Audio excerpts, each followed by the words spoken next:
Romeo Brown, with his unexpected erotic magnetism, is the new version of the reserved, sharp and gentlemanly British detective. Women find him attractive and charismatic, but due to his own insecurity, he never understands why.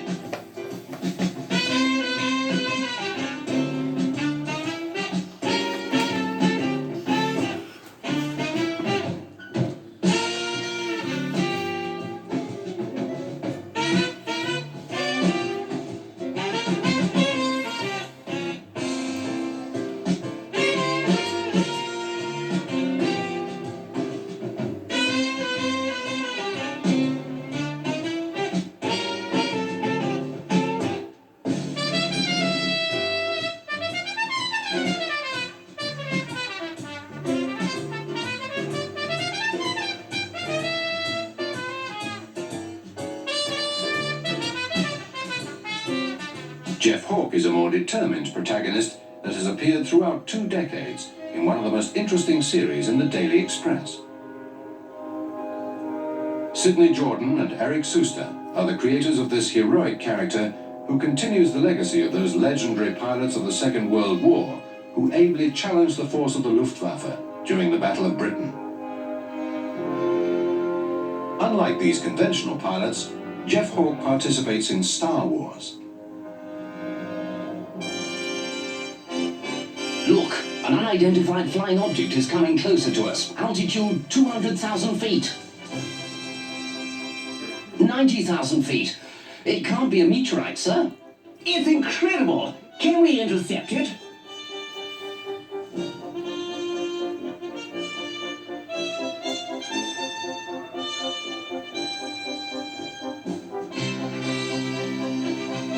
It's a flying saucer, sir. A real flying saucer. It's too fast, sir.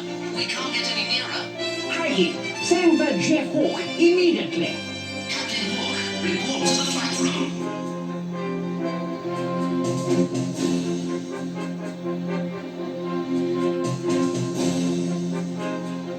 Chief to base XP5. Keep a safe distance. They could be hostile. Hawke! Oh, he's gone absolutely mad. Return immediately. That's an order. Hawke! Can you hear me? Hawke! He's lost control. He's going to crash.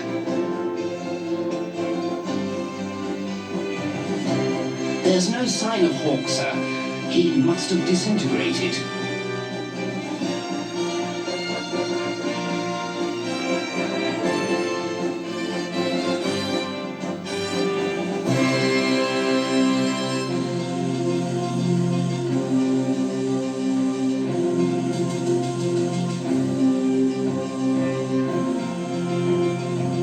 Something must be done immediately. He's dying. Maximum power. Contact. Deboomed. Stop the energy. Rest, Jeff Hawke. You're safe now.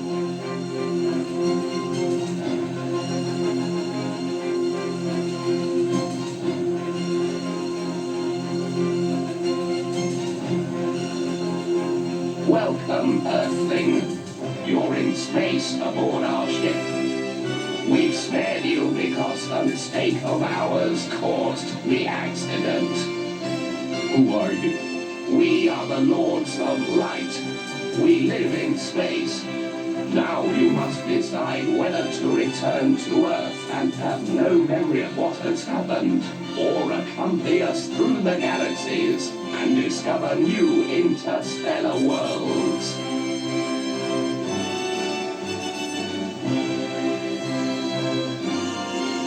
The choice is made. The stars.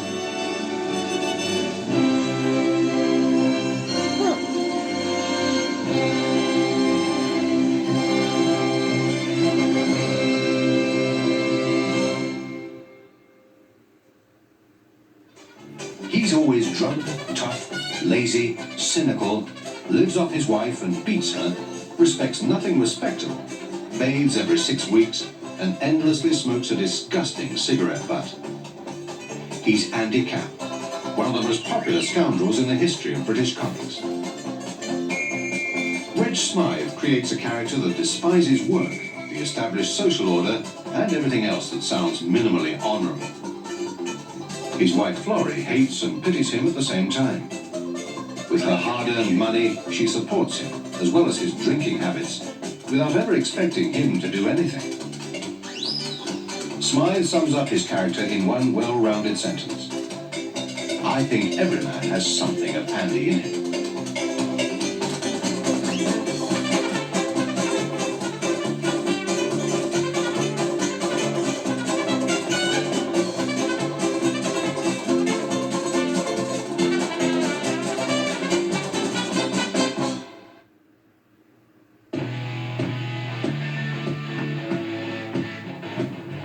Whoever coined the phrase sex, drugs and rock and roll undoubtedly did it in the 60s. The 60s, a magical and marvellous decade for those who had the privilege of being young at that time. They took initiative and were protagonists. They also preached freedom and achieved tolerance, making fashion a creed and music their totem. They were young, fiercely young, and they knew above all what they didn't want.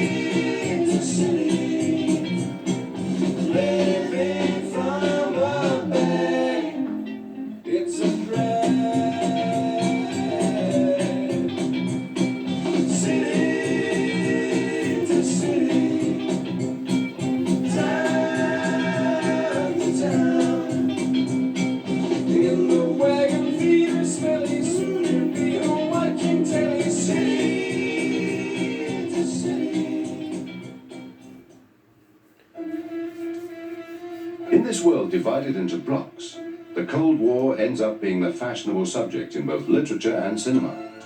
Comics also witness the times. From the pages of the Daily Express, James Bond, Secret Agent 007, comes to life, as portrayed by Sean Connery. Lover of luxury and self-indulgence, ironic, elegant, audacious, and licensed to kill. He succeeds in making the spy a mythical and flourishing profession.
The world is in the midst of the Cold War and free love.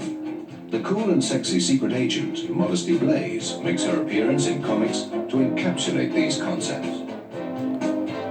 Like her predecessor, James Bond, Modesty Blaise combines sex and technology, hedonism and cunning, as well as dangerous missions with barefaced seduction.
secret agent has a heroine in comics been as close to copying a male character. The women's liberation movement is changing the world. Females progress from being mere companions to taking the initiative. Nothing seems strange to them, nor does any field remain out of their reach. In France, the new wave also influences art and culture on all fronts.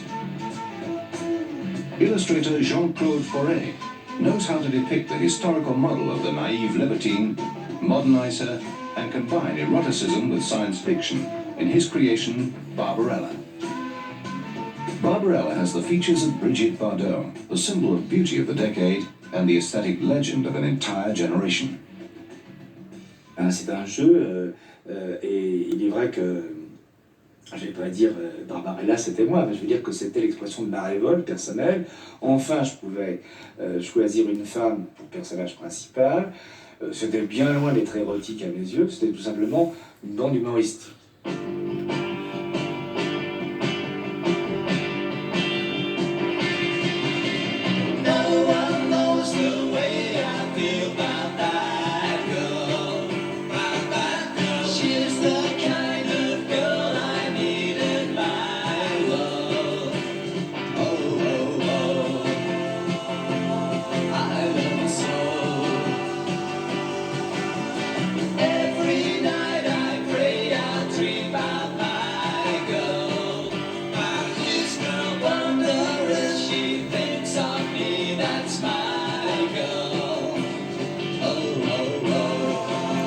This part is definitely not for kids. I know what I'll have to do.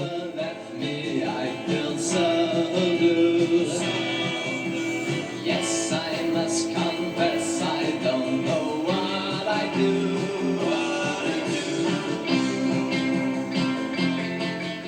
She paves the way for other new heroines who are attractive, free, openly immoral, and in control of their own destiny. Created in a profoundly pop spirit is Jodelle by Pilar and Berthier, whose adventures take place in a colourful imperial Rome full of neon signs, nightclubs, and flashy automobiles.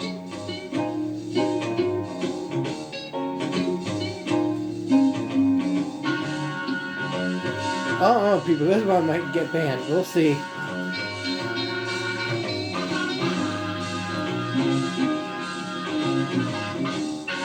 Ooh, this is a little racy.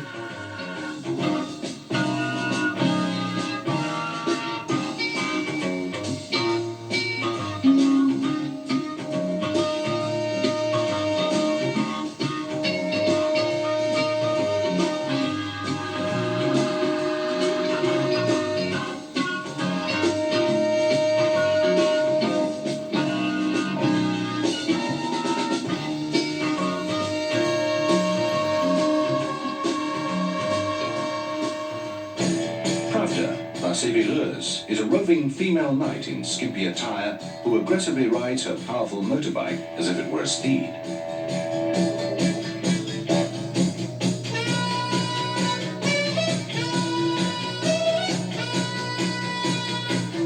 People stare and pass me by, but they just don't understand.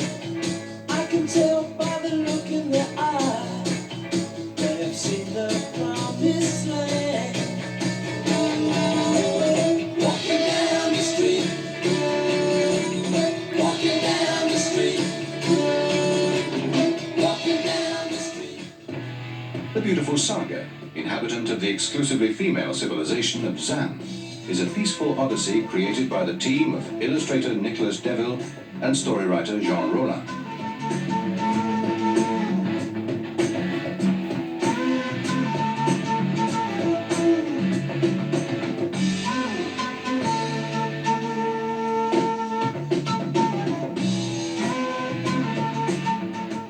The split with established models and the approach towards avant-gardism summarizes the creator's philosophy of the day. They are just as capable of making heroines and recreating classics as they are capable of bringing back old ideal types of cowboys, but situating them in outer space. This is the case of Lone Sloan by Philippe Drouillet.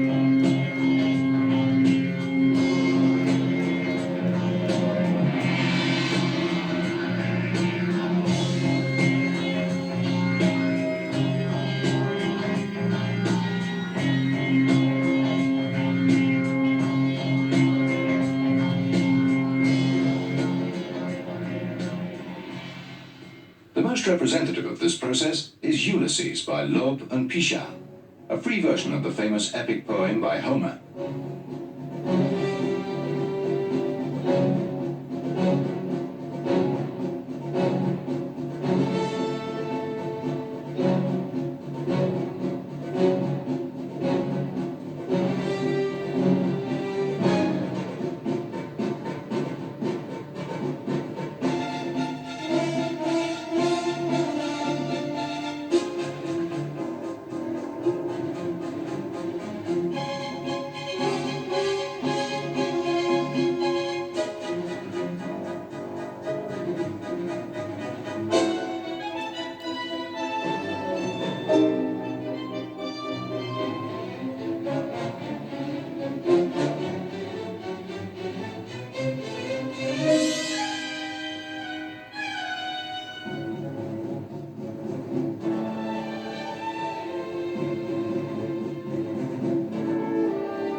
The French comic magazine Pilote is first published in '59 with a mature but youthful editorial line. In it appears one of the most internationally known characters in comics, the Gallic warrior Asterix by Uderzo and Goscinny. Different styles and characters appear together in Pilote. Summer lieutenants, corsairs, space aviators, and humor series are all in the French magazine Pilote. Barbe Rouge by story writer Jean-Michel Charlier recaptures the tradition of the corsairs with their headquarters in the Antillean island of Tortuga.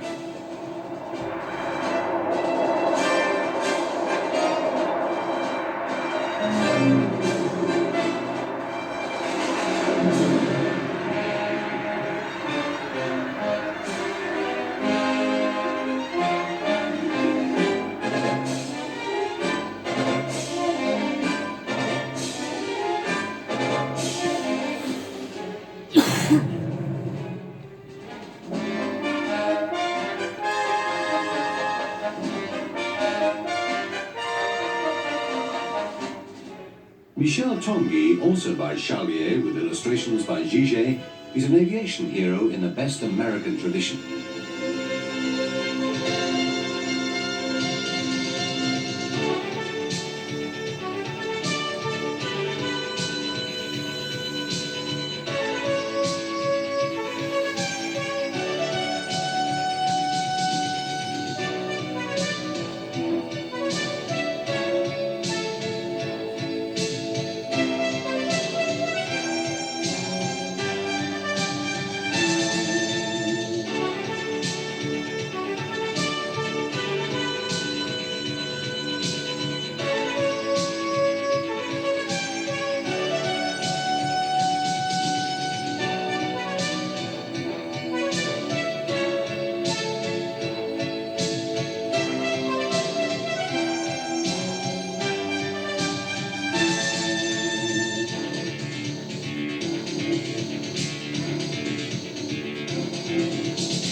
Jean Giraud, a brilliant creator whose alias is Moebius, gives life to one of his most solid characters, the celebrated Lieutenant Blueberry. Blueberry, a skeptical adventurer, is a strange combination of cowboy and military man who likes liquor, money, and women in that order. To him, love is just a meaningless word, and justice only a vague concept. Et en fait, si vous voulez, le Blueberry a tous les défauts, il joue, il boit, il triche au jeu, mais en plus, c'est un paumé perpétuel, parce que vous pouvez remarquer que Blueberry rate tout. Rate tout et finalement est poursuivi également par une espèce de destin implacable, mais un destin qui s'enchaîne tout naturellement à partir du moment où Blueberry s'est enfermé dans ce chemin dont il ne peut plus sortir.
Acute Talon by Greg is almost another name for humour.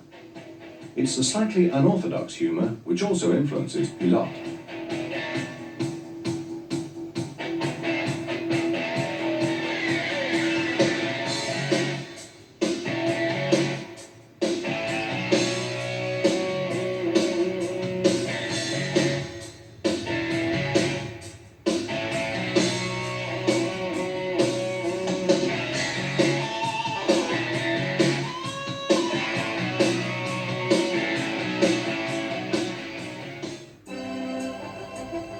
This is the land of the Smurfs. Here the little blue people created by Pio live. Pio is an artist of Belgian origin.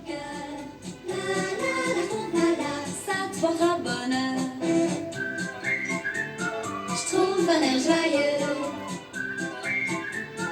Tout ira bien mieux. The Smurfs' main occupation is that of escaping from the grasps of the evil Gargamel and his cat Azrael. They nearly always succeed in doing so.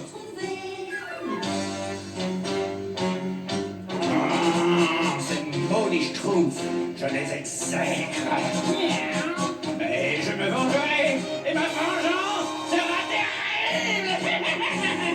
Je trouve malin, viens, ne t'en fais pas. Et non, je trouve.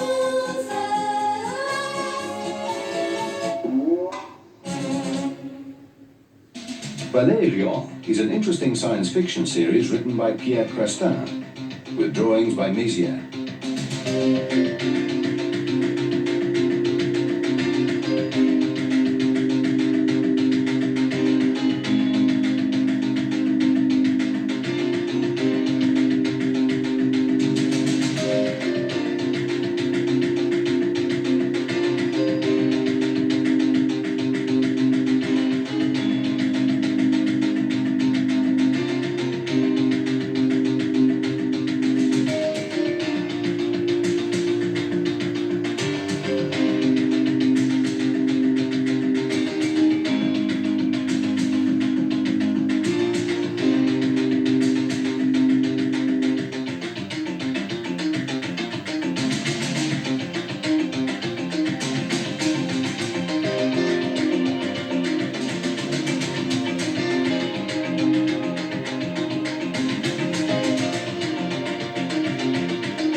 Following the same clear lines and determined innovation of Valérian, Some young illustrators break away from the depiction of childish comic strips and dedicate themselves to drawing science fiction works.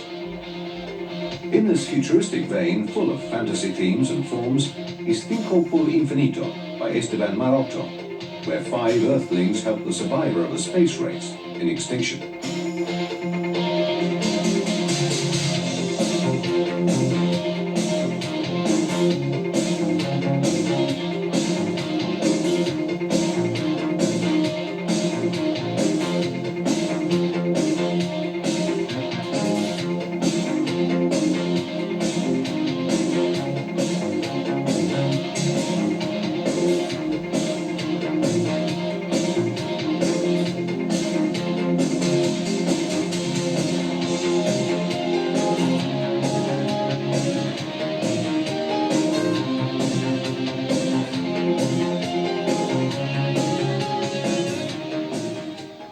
Working along more traditional lines is illustrator Ibanez, maker of the famous series Mortadelo y Filemon, TIA agents, a humorous version of 2 agents who are as inoffensive as they are ineffective.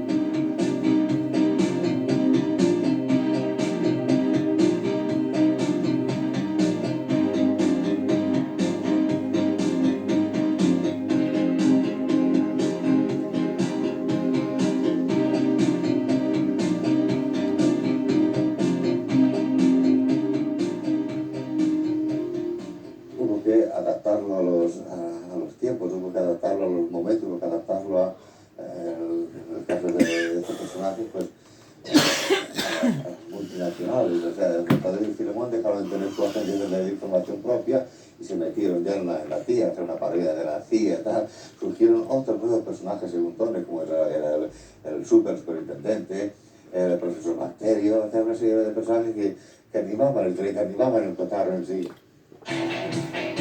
During the years of social upheaval in the 60s, Argentinian comics flourished with the talent of story writer Hector Herman Oesterheld.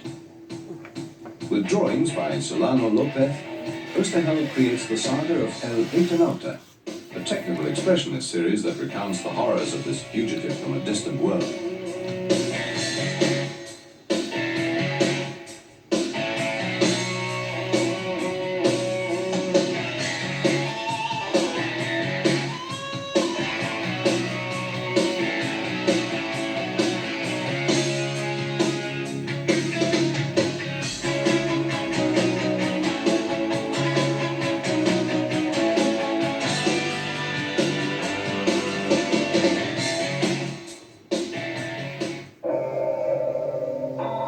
But the masterpiece in Argentinian comics of the time is Mort Thinder, another Oesterheld creation with drawings by Alberto Gracia.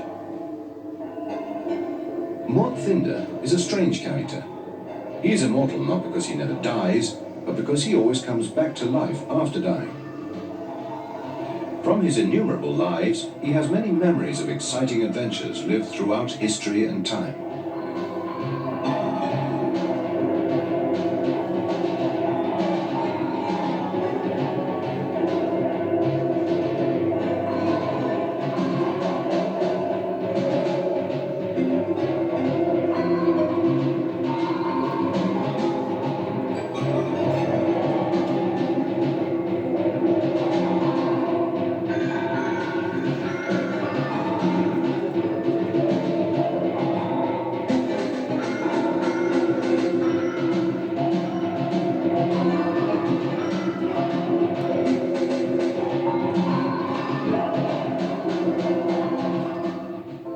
The times change.